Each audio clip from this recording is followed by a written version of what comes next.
So, menopause today, and I have a couple of questions from people that we'll cover off in the chat anyway. First off, what is menopause? Just for people to know. All right, sure. So when we hit menopause, it's really can be quite a transitional time. So we have the years of perimenopause first, which we talked about can last up to maybe 5 to 10 years even. And then the menopause itself is once you have been without a period for a year, you are classed as menopausal or postmenopausal. And then really once you've had that year break, that's when, we know most people won't go back and they'll hit into the menopausal, completely. So that's really the transition. Right.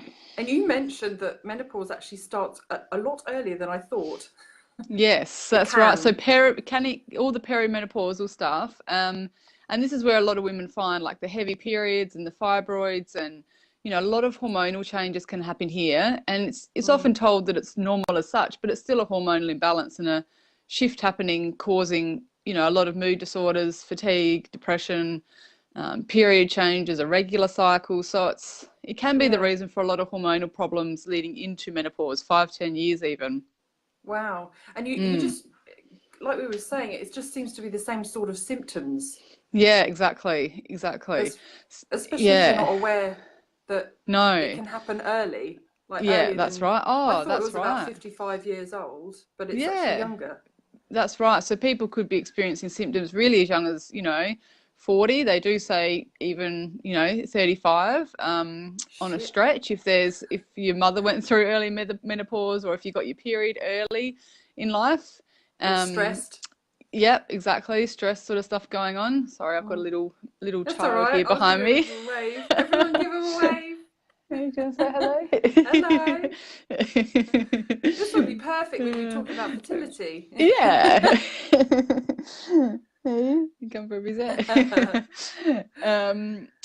So from 40, 35 even, wow. Yeah, exactly. And, more perimenopause in the sense that you need to be aware that these hormonal shifts, as much as we say they're a normal thing that's going to happen, we want to make sure women are supported well through that. So don't think just because it's happening that it's going to be a normal process. Okay. Right, off you go. So you mentioned a couple of symptoms there. What is the general symptoms that you would notice? Yeah.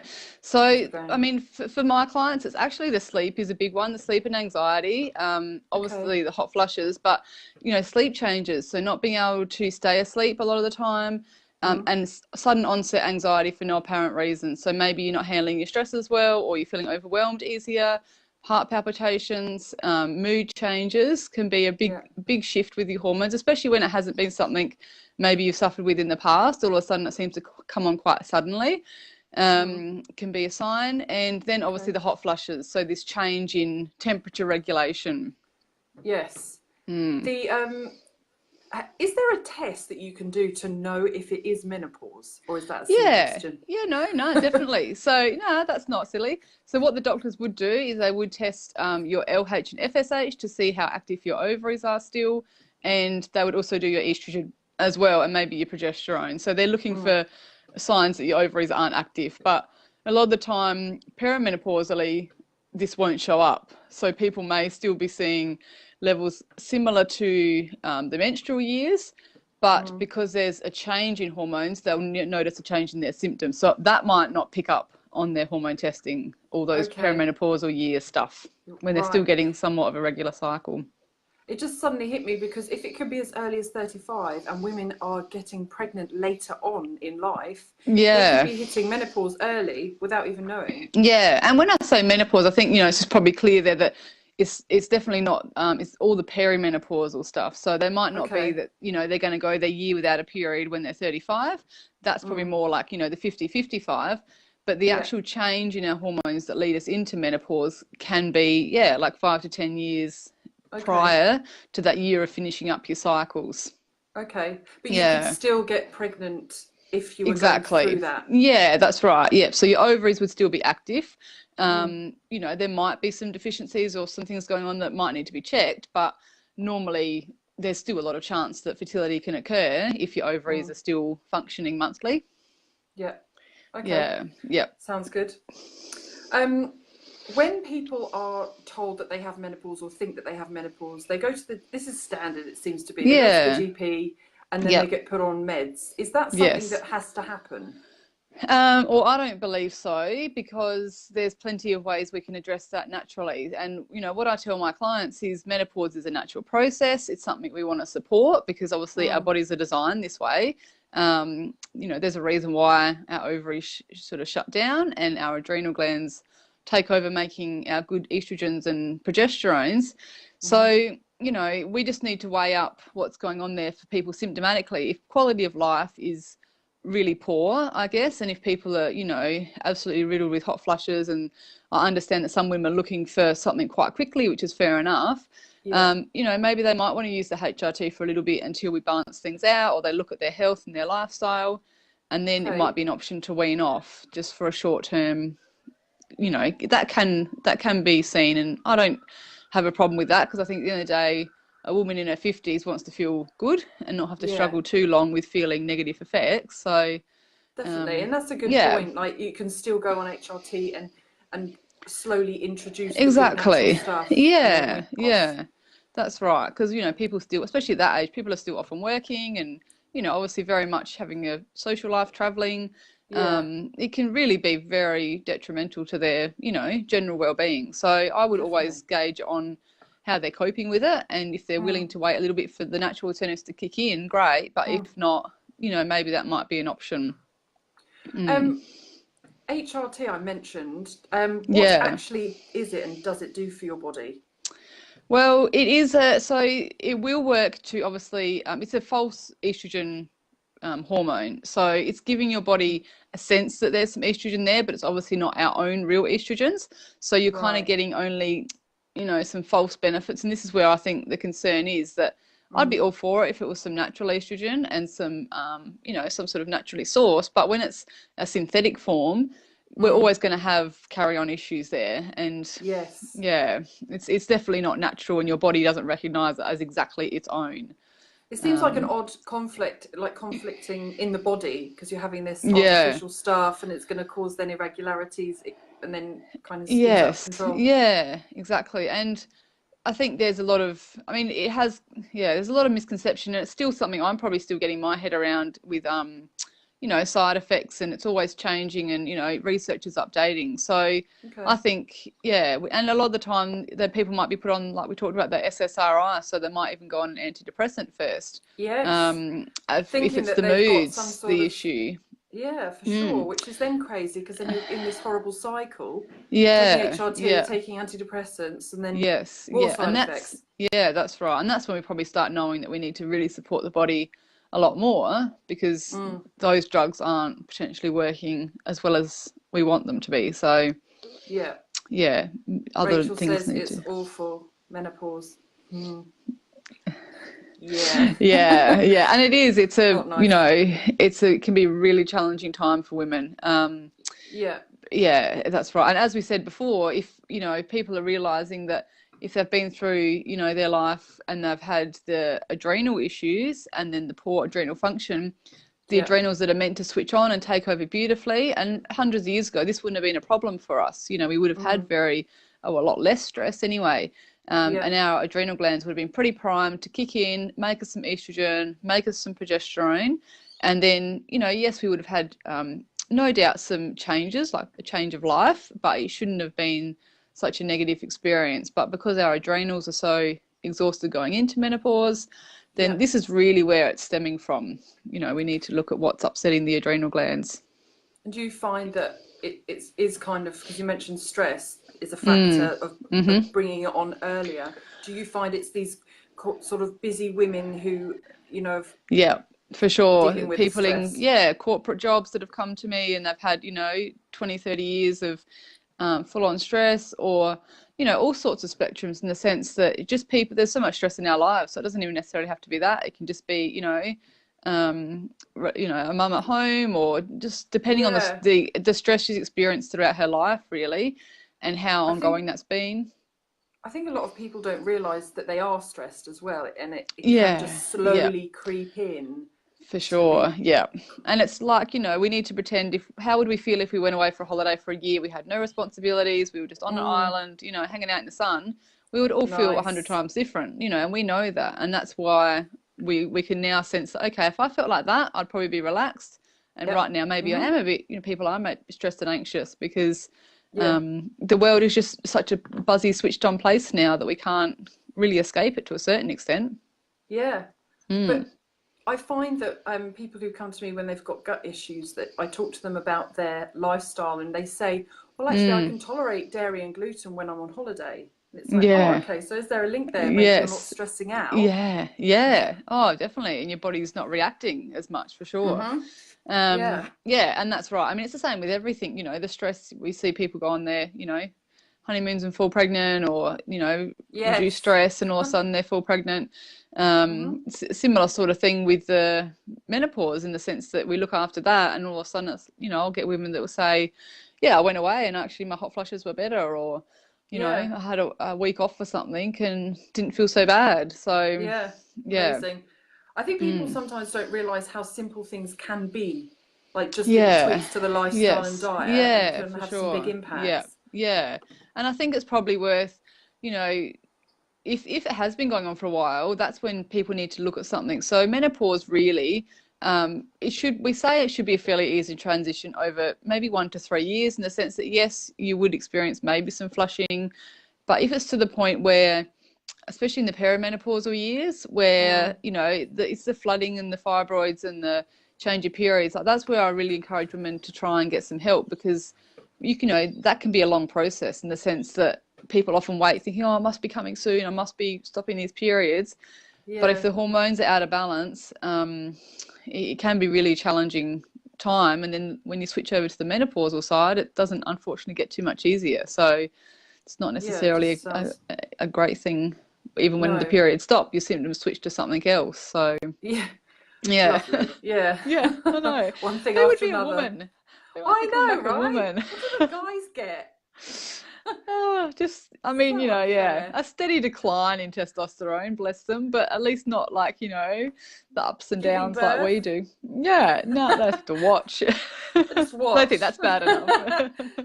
Anyone who's a guy on here, just put the laughing face on there, laughing about you. Exactly. Feel free to ask questions, anyone.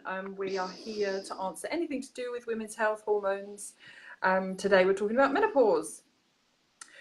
So there was a question around estrogen. There's a lady who was on HRT and she's come off it, and now she's concerned because there's good stuff when you have good levels of estrogen, like heart, bones, aging. And that's where we would recommend using foods like plant-based estrogens to fill up those receptors on her cells. So every cell's got a little receptor. Estrogen comes along and plugs on and gives similar effects. So you can get plant-based estrogens, and that's your phytoestrogen foods. So, people, actually, I might even get a list together and put that in the vault as well for you guys of foods that you can increase. Phytonutrients. Yeah, phytoestrogens, that is. Phytoestrogens. So, yes, your tofus and your tempehs, but there's a whole lot of others. So I'll put those in there, because that might help women just... have You're some. So lucky, everyone. We got to help them. And then we talked about the sage tea. So that's the other estrogen, phytoestrogen. And red clover. Red clover is beautiful too. And the sage tea is something that you can have if you're not sure if it's estrogen or progesterone that's high. Correct. It's like balances it out. Yeah, that's right. It's not going to. Yeah. So you could really start that, perimenopausal years, just to maybe even make that transition a bit easier for you, no matter where you are. Yeah, and that's 4 a beautiful cups a day, one. Was it? Yeah, like 2 to 4. Like if you're symptomatic, we'd probably maybe up it to the 4. If you're just doing it for just general prevention, 1 to 2 would be a nice amount if it was well steeped and nice and strong. Yep. Yeah, for sure. And here's the bad news, because I know we spoke about things, natural solutions, natural food, foods to stay away from, foods that cause inflammation. Yes, yeah. They're going to add, and stress. Alcohol is going to be an issue. Alcohol, to not have. Coffee. Yeah. And sugar. Coffee actually is an interesting one, because coffee is obviously spiking our cortisol, and they have found hot flushes. The studies they looked at, what happens before a hot flush. Often we have a rise in our stress hormones, so our cortisol. So a lot of people don't realize this, but there might have been something stressful that happened at work. It doesn't even have to be huge. I find clients that can't even put their finger on it, but it's just there was an activation of the nervous system, and then the hot flush came because of that narrowed window, that thermostatic window. That's a big factor. Coffee. I'm glad you brought that up, because like we were saying, so many people don't realise they're stressed, and they may say, I'm not stressed, I don't feel stressed, but your body will react inside whether you think you're stressed or not. Exactly. And it can literally be a thought. You don't have to, it doesn't have to be an outside thing coming in. You could be thinking something negative, and the brain's going to perceive that as a stress, and then all of a sudden, there goes that cortisol and noradrenaline, and your body's putting into the routine of a stress response. Yeah, or is it pinging of constant notifications on your phone that's just constantly like... Yeah, that's right. That's, so increasing that chill out time just to calm the responses down can be amazing. Yeah, and this is why people get them still in their sleep, because their nervous systems haven't properly shut down before bed, so they're still getting an active nervous system in the evenings, which can happen. It sounds weird. We should be able to sleep and be switched off, but our nervous system can still be highly active throughout the night, unfortunately, for some people. Definitely. So good bedtime routine and wind down routine and, dark lights and salt lamps and all those beautiful things. Yeah. Keep the energy good. Yeah. Yeah. Put the TV, even just for half an hour, off. Just do it. You can. Yeah, totally. Yeah. You'll be more productive the next day. System. Yeah. Put your feet up on the wall, activate that vagus nerve. Nice. Do some breathing. Yeah. Oh, you mentioned one breathing exercise that I loved. Oh, that's right. So there's Sarah Gottfried. I should have looked it up today, but she does there is a 5-minute breathing routine you can do. So I know we talked about the nostril breathing, and that can be one to reduce the stress. Good. I love that that was talking about just balancing yourself, because we do that a lot at yoga. Yeah. When you're not even realised that you're out of balance. Yes. Okay. Good. Yeah. So that's a beautiful one. And then she does have. Maybe I'll chuck that in the link as well for you guys. I'm sure I can find a link for that somewhere. And the breathing. I think it's about a 3 to 5 minute routine daily that people do, but it has been shown with good benefit to reduce flushing. So if people are really suffering, it might be something worth thinking about. Definitely. Another simple technique that you can do that's free. Exactly. Yep. Yeah. Do it anywhere. Yeah. Without any nasty side effects. Yes, exactly. Okay. So what are the sort of top few that you would recommend people if they're going into menopause to help, or even premenopausal? Was that supplements? Sorry, broke up a bit. That's okay. Yep. Okay, yep. So supplement side of things. Well, first, before even like the supplement side of things, I just want to mention as well the exercise, because exercise actually increases our BDNF factor in our brain, and that increases our estrogen, and then that increases our serotonin, which makes us feel good. So, keeping that exercise up almost we need to think of that as a supplement, as a daily thing we need to do to keep moving, to get those neurotransmitters producing properly. Sure. And I want to bring a point about that. I think people think that exercise needs to be thrashing yourself in the gym, but it can just be like going for a long walk, or exactly, and doing probably something that you love. Really. If there can be stress relief and exercise in the same process, and not too strenuous, not finishing feeling exhausted, not taking 2 days to recover. You need to get away from those things, especially for menopausal / even fertility side of things, because it's too much, can be too much stress on the body. Definitely. So keeping it gentle, exactly. So that can be good. No CrossFit, guys. Just watch that. Or if you do, and if you love that sort of thing, monitor your pace there. Don't feel like you have to keep up with everyone. I think set your own pace, and especially sometimes if you've had a really shitty, stressful day as well. And you already feel on fire. Yeah, that's right. It's maybe not, and that's right. Maybe choose per day. If you feel good, those things might suit your body better. Like you said, if you've had a full-on day, it's probably yoga and a walk or something that's going to suit you that day. So from a supplement point of view, to be honest, we mainly use adrenal herbs. There's a herb called Ziziphus that I use, which is a Chinese herb. Nice. I like that name. Which is beautiful. I know, and it's great for sleep. There's a lot of Chinese remedies with that sort of herb in it. And then we also use pretty much those herbs that are the phytoestrogens. So, your red clovers and your danshan, and, there's lots of other herbal sort of concoctions you can get. But with those, they usually should be some stress support. So like your rhodiola, your withania, maybe not your ginsengs, depending on the person. They can be a bit tricky to, advise on. Okay. But the real calming adaptogen adrenal tonics are just amazing for the menopausal symptoms. And I'd probably start there for people with a good thing to support the adrenals, maybe B5, vitamin C, B6. They're all good for adrenal health as well. So almost start by looking at treating your adrenals first and see how you go for maybe 4 to 8 weeks. So there's a lot on that list there. Is it something they just take one of those, or should it be all of that supplement list and herbs? I'd probably, to be honest, and it probably depends where people are at with their symptoms. If you were presenting with, all the mood stuff, all the hot flushes, the sleep, I would probably do like a good B complex, with the C and that, and then yes, a menopausal, like a herbal, tablet as well. So at least the two. Magnesium's great as well. Just depends how much people want to be taking. But, I think people find once they feel the results, some of these things can be life-changing, and to give it a go for maybe 3 or 4 months to let it sink in and take action, it can definitely be worth a try. Good point there as well, to try it for 3 or 4 months rather than definitely. It's been 2 weeks and nothing's happened. Yeah, exactly. And that's, we need to think about it. Yes, menopause might have only hit you recently, but your whole body, the reason you're symptomatic is because of your life leading into this. So, you're almost treating your whole life, the whole life stress, which, takes, generally we say 3 to 6 months for a lot of those things to start seeing some changes. So stick with it.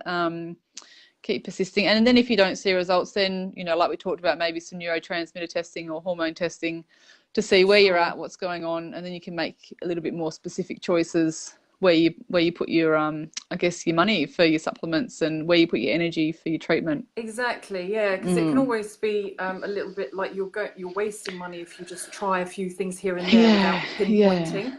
Yes, exactly. And it's weighing it up. And I find a lot of women, especially by the time they come to me, normally they've been experiencing it maybe for a year or 2, or they've had a terrible perimenopausal.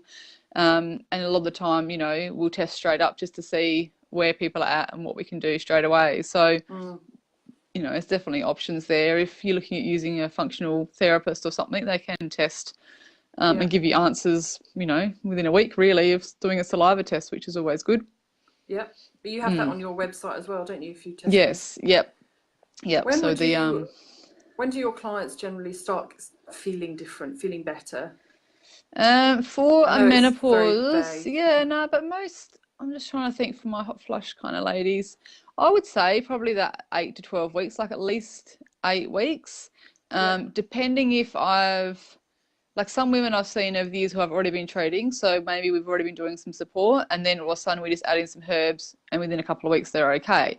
And it really does depend on their life history, how much stress and strain they've taken as to probably how long it takes to see some results. So, and sometimes it's obviously tweaking it to see what works for that person. So, everyone's different how they respond. Everyone's different for sure. Yeah. And I love that you look at that person as an individual. It's just... that's right. And everyone's got that underlying picture, for the stress. It might be, an internal gut infection or, an inflammation in the shoulder that needs to be dealt with. There's so many things that can be setting it off. If they're not dealt with, there's no point treating someone, we're just going to do this protocol for this menopausal person, because it is very individual underlying stuff. Yeah. Okay. Exactly. It sounds like from all of our 5 days, there's sort of 3 main things that people need to take home from this around women's health to feel better, to start functioning. It seems to be keep it consistent, and don't just try something for 2 weeks and then you're good to go and try something else. Keeping it simple, so going back to basics when it comes to your lifestyle, de-stressing, finding calm, reducing inflammation in the body with natural foods. Exactly. And then remembering that things can be fixed. Just because someone's told you that you have PCOS Yes. or Yep. infertility issues, it doesn't mean Yeah. it's gospel. Forever. Yes, exactly. Yeah, I Would you agree. would you say there's other things or that people Oh, need to no, that's a know? nice. I think sometimes limiting it, to three is nice Mm. without overwhelming So people. We don't people want more know, yeah, stress. exactly. Yeah, I think that's a good, and it's maybe listening to your body and doing a little bit of journaling around how you're feeling and just trying to pick up as to what is stressing you out, assessing your life a little bit. Mm. And, a lot of the time we know, a lot of the time we're like, oh, it's those sugars that I eat or it's the Yeah, alcohol. We know deep down we might not want to do anything about it. We need to come to yeah. reality that we might need to. But a Hmm. lot of my clients intuitively already know that that's what we have to do. They just sometimes need someone to tell them, unfortunately, Yes, to make exactly. those shifts. And because we don't know, sometimes we No, think, oh, I'm not going to give up that if I don't get the results. So, no. but And I usually think, your intuition's pretty good. yeah, yeah, you probably get people just saying, "Oh, yeah, I know I should do that." It's like, okay, Yeah. when will you do that? Yeah. We just, we got so much emotional connection to things we use, whether it's food or alcohol or coffee. Yeah. Our Mm. brain's built so much more around that. And that's almost the whole serotonin picture. We're having this decline in estrogen, decline in serotonin. So we're looking for things to make us feel good. And Mm. often that is the alcohol and the coffee and the sugars, Yeah. the quick fix things, but Yeah. they're not fixing the actual declining estrogen and serotonin. So No. yeah, it But can if be you very get tricky. if you get them to a sort of level, then it's not Mm, like giving it up forever. It's just trying to yeah. build Oh, for build those sure. decent blocks. Yes, that's right. And sometimes, we might need to just watch things for 3 or 4 months and really try and pare back on a lot of those inflammatory foods or whatever's going on. And then, Yeah. I believe that there's got to be some moderation and balance there. Mm, for sure. And people will realize that, the alcohol probably sets them off and they'll know that, they're triggers. Some people Yeah. are just happy to deal with it and kind of take the good with the bad. Other Yeah. people really realize that alcohol's bad and then they just kind of don't go back. So, Yeah. I suppose it yeah, depends on how severe the symptoms are and how much they yeah, notice they feel better exactly. Yeah, without taking something. how much it alters their life and that sort of thing there. Yeah, Yeah. exactly, exactly. Yeah. Anyone who's watching, I know a couple of other people have jumped on and off. Say hi, ask any questions that you have. I know Jackie, you need to leave soon. So I got 5 or So, so. Yeah. yeah, anyone who has questions about anything to do with hormones, periods, PCOS, thyroid, fertility, this lovely lady is here to answer them for you. But because you're dropping even more freebies in the podcast vault, if anyone who is interested in receiving these goodies from Jackie, the link is bit.ly/podcast vault, and I'll drop the link below so you can access that. Sure. Jackie, if someone wants to book a consultation with you, what do they need to do? Yeah, so they can jump on to the healthful.net.au website and there's some information about my services there and, how I work, so you can have a read of that. You can book a consult through there. You can always just send me an email direct, or a lot of people now jump on good old Instagram and send me a DM or a Facebook message looking for an appointment. So I'm on all of those platforms. Are you more active on Instagram out of them all? I am. I've got a little bit of an Instagram, preference there over the good old Facebook. But anyway, and I do offer a free 10-minute consult. So on the booking page, if you've got some questions you wanted answered, or you're not sure if you wanted to come see me, or maybe just pick my brains, you're always welcome to log on and book an appointment like that, have a chat, and I can direct you in the right direction there. Nice. And we've also got a code. Actually, I'll just mention the code on the website at the moment. We've got is save 20 for $20 off your initial consult. So if you wanted to ever use that as a coupon, that's an ongoing offer. Yeah, you take advantage, people.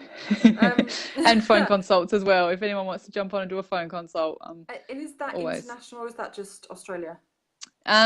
Just Australia at the moment. It's probably where I'm at. Yeah. Okay. Yeah.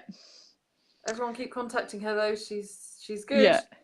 There's also testing on her website as well. Yes. If you just wanted to go straight to the testing route. Yeah. A few of them haven't been added yet. I'm still adding the neurotransmitters and a few other blood tests and things. So if people are interested in getting other testing done, they can always send me an email and, let me know what they're after, and I can see if it's within the pathology lab that I use. Most probably it is. So if you're having trouble getting anything from your doctor, there's plenty of private services we can use to get you some tests done. Fab. Amazing. As always. Oh, thank you so much for this That's week. all right. Oh, I've had them all. It's been, it's been good to have a, not a refresher, but, just a nice little topic on each day. Yeah. No, I can give this to my clients now. Listen to this. Perfect. Exactly. Just set all those videos up and just send them. Yeah, exactly. Send them to them. Yep. I know originally we were just like, should we just do a quick podcast together? And then it ended up being 5 days of Facebook Lives and podcasts. I know. Talk about getting out of my comfort zone. I know. Well, you're a pro now. You can just do Facebook. You can just do Instagram Lives and podcasts. That's it. You see me everywhere now. Yeah, good. Well, fabulous. If anyone, also this will be recorded and on a podcast in a couple of hours, and obviously you can watch the replay as well. Feel free to ask questions, because Jackie and I will still be monitoring those questions. Yeah. Anything to do with women's health and hormones and all that lovely stuff. Yep, for sure. Okay, thank you so much, Jackie. You're welcome. Thanks for having me. Excellent. All right, Lara. See ya. Thanks. Bye.